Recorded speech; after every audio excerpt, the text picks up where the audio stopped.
regarding the this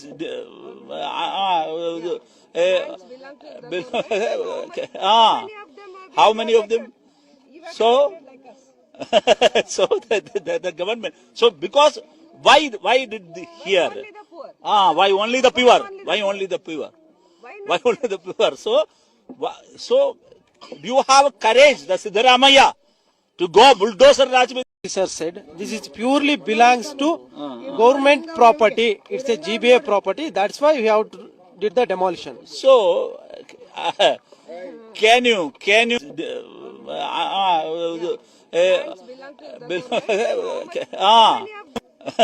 so the government. So because why did the here? Why only the poor? Why only the poor? Why only the poor? So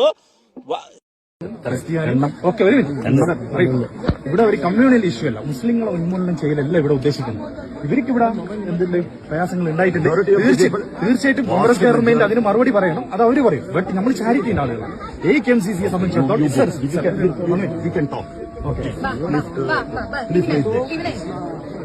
bulldozer Raj എന്നും 3000 മുസ്ലിം വീടുകള് കോൺഗ്രസ് സർക്കാർ ഇടിച്ചു പൊളിച്ച് തകർത്തു എന്ന് രാജാവടക്കം ഉറഞ്ഞു തുള്ളിയ കർണാടകയുടെ മണ്ണിൽ പോയി നിന്നുകൊണ്ട് വൈ ഓൺലി ദ പ്യുവർ എന്നാ ചോദിക്കുന്നത്. ആരാ ചോദിക്കുന്നത്? നമ്മുടെ ഡബിൾ എ റഹീമാണ്, ലുട്ടാപ്പി റഹീം. ആ ലുട്ടാപ്പി റഹീം ചോദിക്കുന്നത് വൈ ഓൺലി ദ പ്യുവർ. അപ്പുറത്ത് നിന്ന് ഒരു പാവപ്പെട്ട സ്ത്രീ വൈ ഓൺലി ദ പുവർ എന്ന് പറഞ്ഞു കൊടുക്കുമ്പോഴും ആ പുവർ എന്നത് കേട്ടിട്ട് തിരിച്ചു പറയാൻ, ഏറ്റു പറയാൻ ഡബിൾ എ റഹീമിന് സാധിക്കുന്നില്ല. സഖാക്കളെ, നിങ്ങളോട് ഒരു അഭ്യർത്ഥന മാത്രമേ ഉള്ളൂ. നിങ്ങൾ ഇത്തരം സ്ഥലങ്ങളിലേക്ക് നിങ്ങൾ ആരെങ്കിലൊക്കെ പറഞ്ഞു വിടുന്നുണ്ടെങ്കിൽ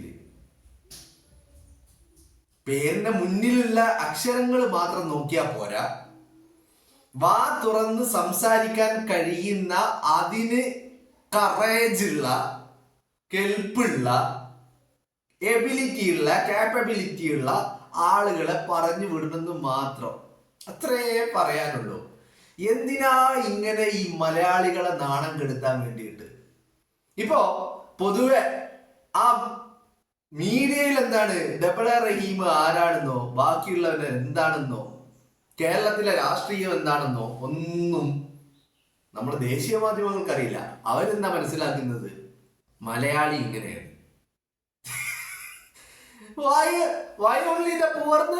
അവിടെ നിന്ന് ആ സ്ത്രീ പറഞ്ഞു കൊടുക്കുമ്പോ അത് ഏറ്റു പറയാൻ കഴിയണ്ട. Why only the pure. ഈ ബബ്ബബ നമ്മൾ കുറെ കണ്ടതാണ്, പാർലമെന്റിൽ ഈ ബബ്ബബ നമ്മൾ കണ്ടതാണ്. എന്തിനാണ് ഇങ്ങനെ കുറെ എണ്ണം എന്നുള്ളത് എനിക്ക് മനസ്സിലാവാത്തത്.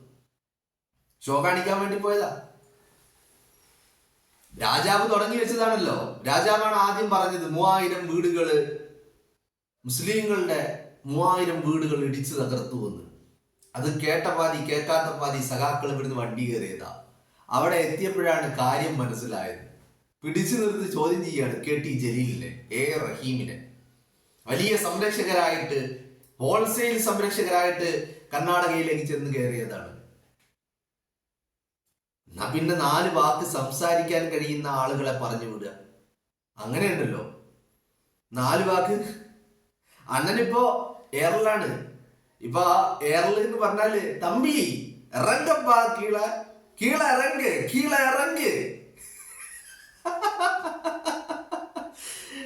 എന്തൊരവസ്ഥയാണ്.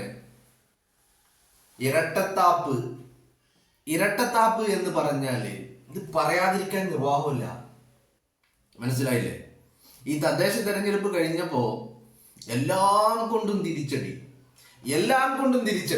ജനം കാർക്കിച്ചു തുപ്പി പിണറായി വിജയന്റെ മുഖത്ത്, സഖാക്കളുടെ മുഖത്ത്. അങ്ങനെ നിന്ന് ഇങ്ങനെ നോക്കുമ്പോ ഒന്നുമില്ല പറയാൻ.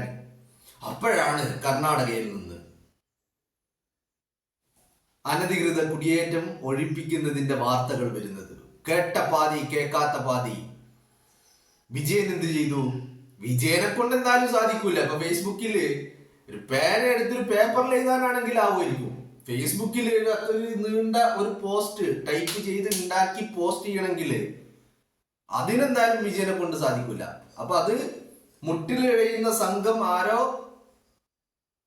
ഉണ്ടാക്കി കൊടുത്ത് പറയുന്ന PR വർക്ക് ടീം ചെയ്തതാണ്. പക്ഷേ അത് വലിയ തിരിച്ചടിയായി. DK ശിവകുമാർ തന്നെ വലിയ മറുപടിയുമായിട്ട് പിണറായി വിജയനെതിരെ നിശിത വിമർശനവുമായിട്ട് DK ശിവകുമാർ വന്നു രംഗത്ത്. അപ്പോ അതവിടെ നിൽക്കട്ടെ. ഇതിന്റെ യാഥാർത്ഥ്യം എന്താണ്? അവിടെ യാഥാർത്ഥ്യം എന്താണെന്ന് അറിഞ്ഞുകൊണ്ട് മുസ്ലിം വീടുകൾ തകർത്തു, ഇപ്പൊ ഞങ്ങളാണ് സംരക്ഷകര് എന്ന് വരുത്തി തീർക്കണം. അതിന് എന്ത് വേണം? ഈ കുളം കലക്കിയുള്ള മീൻപിടുത്തം നമ്മൾ പറയാറില്ലേ, അതാണ് പരിപാടി. അങ്ങനെ ശ്രമിച്ചു നോക്കുകയാണ് എന്തെങ്കിലുമൊക്കെ കിട്ടുമോ, എവിടെയെങ്കിലൊക്കെ തടയോ എന്ന്. പക്ഷെ എല്ലാം അടപടലം മൂഞ്ചുകയാണ്. ആദ്യം പോറ്റിപ്പാട്ട് മൂഞ്ചി, പാട്ട് എഴുതിയവനെതിരെ കേസ്, പാട്ട് പാടിയവനെതിരെ കേസ്, സ്റ്റുഡിയോക്കെതിരെ കേസ്, സ്റ്റുഡിയോയുടെ ഉടമസ്ഥനെതിരെ കേസ്, എല്ലാം മൂഞ്ചി. ആദ്യം അതിന് തൊട്ട് പിന്നാലെ പോറ്റി ചിത്രം, അതും മൂഞ്ചി. പോറ്റി ചിത്രം ഇട്ട ആൾക്കെതിരെ കേസ്, വൈകുന്നേരം ആയപ്പോ കേസ് മൂഞ്ചി എന്ന് മാത്രമല്ല, ആ ചിത്രത്തെ ന്യായീകരിക്കാൻ വേണ്ടി വീഡിയോ പുറത്തു വിട്ടു. ആര്? മുഖ്യമന്ത്രിയുടെ ഓഫീസ്. എന്താ ആ വീഡിയോയിലുള്ളത്? പോറ്റിയോടൊപ്പം ഉള്ളതാണ്. പോറ്റി ആംബുലൻസിന്റെ കീ കൈമാറുന്നതാണ്. അപ്പൊ പോറ്റിയെ കണ്ടിട്ടുണ്ട്, പോറ്റിക്കൊപ്പം പരിപാടിയിൽ പങ്കെടുത്തിട്ടുണ്ട്, ഒക്കെ ചെയ്തിട്ടുണ്ട്. അപ്പോ ചോദ്യം തുടങ്ങി. ആംബുലൻസ് കൊടുത്തത് ബാംഗ്ലൂരിൽ നിന്നുള്ള ഭീമ ജ്വല്ലേഴ്സ്. ഈ ആംബുലൻസ് കൊടുത്തതില് പോറ്റിക്ക് എന്താണ് കാര്യം? ഭീമ ജ്വല്ലേഴ്സ് കൊടുക്കുന്ന ആംബുലൻസ്, അതിന്റെ താക്കോല് കൈമാറാൻ പോറ്റിക്ക് എന്താണ് കാര്യം എന്നുള്ള ചോദ്യങ്ങൾ വന്നു തുടങ്ങി. അങ്ങനെ അതും മൂഞ്ചി. അരിയും മണ്ണെണ്ണയും മൂഞ്ചി നിൽക്കുമ്പോഴാണ് കർണാടകയിൽ നിന്ന് ആംബുലൻസ് വന്നത്. ബാംഗ്ലൂരിൽ നിന്നാണെങ്കിൽ കർണാടകയിൽ മറ്റൊരിടത്ത് നിന്ന് ബുൾഡോസർ രാജ് വരുന്നത്. കേട്ട പാതി കേൾക്കാത്ത പാതി ഉറഞ്ഞു തുള്ളി. റഹീം നേരെ വണ്ടിയെടുത്ത് കർണാടകയിലേക്ക്, KT ജലീൽ മലപ്പുറത്ത് നിന്ന് നേരെ വണ്ടിയെടുത്ത് കർണാടകയിലേക്ക്. അതും മൂഞ്ചി, അരിയും മൂഞ്ചി, മണ്ണെണ്ണയും മൂഞ്ചി. ഒരു കമ്മ്യൂണൽ ഇഷ്യൂ ആക്കി ഇതിനെ ഉയർത്തിക്കൊണ്ടുവന്ന് ഒരു വർഗീയ ധ്രുവീകരണങ്ങൾ ഉണ്ടാക്കി വലിയ ഹോൾസെയിൽ സംരക്ഷകർ ഞങ്ങളാണെന്നുള്ള അവകാശവാദവുമായി ഇറങ്ങി ഇതിനെ എങ്ങനെയെങ്കിലും ഒരു വോട്ട് ബാങ്കാക്കി മാറ്റാൻ സാധിക്കുമോ എന്നുള്ള ഒരു തീരുമാനത്തിന് പുറത്താണ് 3000 മുസ്ലിം വീടുകൾ തകർത്തു. അവിടെ മുസ്ലിങ്ങൾ മാത്രമായിരുന്നു ഉണ്ടായിരുന്നത്. എന്നിട്ട് കർണാടകയിൽ പോയിട്ട് മാധ്യമപ്രവർത്തകൻ ഡബിൾ എ റഹീമിനോട് ചോദിക്കുക, ഇത് പക്ക 100% ഗവൺമെന്റ് പ്രോപ്പർട്ടിയാണ്, ഗവൺമെന്റ് പ്രോപ്പർട്ടി ആയതുകൊണ്ടാണ് ഇവിടെ ഇത്തരത്തിൽ പ്രശ്നമുണ്ടായത് എന്ന് മാധ്യമപ്രവർത്തകൻ ചോദിക്കുമ്പോൾ അതിന് മറുപടി പറയാൻ ഡബിൾ എ റഹീമിന് കഴിയുന്നില്ല എന്ന് മാത്രമല്ല, മറുപടി പറയാൻ കഴിയാൻ ഒന്നാമത് ഇംഗ്ലീഷ് അറിയില്ല. രാജ്യസഭയിൽ തന്നെ ഇംഗ്ലീഷ് ആരോ എഴുതി കൊടുത്തത് വന്ന് കടലാസിലും മറ്റേ ഐപാഡിലും ഒക്കെ കൊണ്ടുവന്ന് ഇങ്ങനെ നോക്കി വായിക്കലാണ്. പക്ഷെ ഇവിടെ ഇപ്പൊ എഴുതി കൊടുക്കാനല്ലോ, കാരണം പത്രപ്രവർത്തകർ ഇങ്ങനെ ചോദിക്കുന്നുള്ളതൊന്നും അറിയില്ലല്ലോ. അപ്പൊ അതുകൊണ്ട് എന്താ മറുപടി പറയേണ്ടെന്ന് അറിയുന്നില്ല. അപ്പൊ എന്നാ പിന്നെ കൂടെയുള്ള സ്ത്രീ പറയുന്നുണ്ട്, വൈ ഓൺലി ദ പുവർ എന്ന് പറഞ്ഞാൽ എന്തുകൊണ്ട് പാവപ്പെട്ടവൻ മാത്രം എന്നാണ് ആ സ്ത്രീ പറഞ്ഞു കൊടുക്കുന്നത്. എന്നാ അത് കേട്ട റഹീം എന്താ പറയുന്നത്? Why only the pure. പുവറും പ്യുവറും തിരിച്ചറിയാൻ പറ്റാത്ത ഡബിൾ എ റഹീം ഇപ്പോ അണ്ണൻ എയറിലാണ്. ഇപ്പൊ നമ്മളെ തളപതി പറയുന്നുണ്ട്, തമ്പി കീഴിറങ്ങപ്പാ, കീഴിറങ്ങ് എന്ന് തളപതി പറയുന്നുണ്ട്. അതുപോലെ റഹീമിനോട് ഇപ്പൊ രാജാവ് പറയുകയാണ്, തമ്പി കീഴിറങ്ങപ്പാ, കീഴിറങ്ങ് എന്ന് രാജാവ് പറഞ്ഞുകൊണ്ടിരിക്കുക. പക്ഷെ ഇറങ്ങാൻ പറ്റൂല. റോക്കറ്റ് വിട്ടതുപോലെയാണ് റഹീം എയറിലേക്ക് പോയിട്ടുള്ളത്.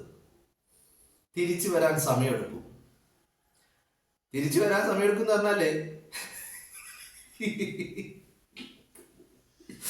ഞാനത് വീണ്ടും ഇങ്ങനെ കേട്ടോണ്ടിരിക്കുക. ഒരു വല്ലാത്ത, നമ്മൾ സാധാരണ ജഗദീഷ് ശ്രീകുമാറിന്റെ കോമഡിയൊക്കെ കണ്ടിട്ട് നമ്മൾ ചിരിച്ചിട്ടുണ്ട്. പപ്പുവിന്റെ കോമഡിയൊക്കെ കണ്ട് നമ്മൾ വീണ്ടും അതിങ്ങനെ റിപ്പീറ്റ് ചെയ്ത് നമ്മൾ കണ്ട് അതിങ്ങനെ ആസ്വദിച്ച് ചിരിക്കാറുണ്ടല്ലേ. അതുപോലെയാണ് അവസ്ഥ. വൈ ഓൺലി ദ പുവർ എന്ന് ആ സ്ത്രീ പറഞ്ഞു കൊടുക്കുന്നുണ്ട് അപ്പുറത്ത് നിന്ന് പുറകിൽ നിന്ന്. ആ സ്ത്രീ അത് പറഞ്ഞു കൊടുക്കുമ്പോ ഡബിൾ റഹീം വൈ ഓൺലി ദ പ്യുവർ.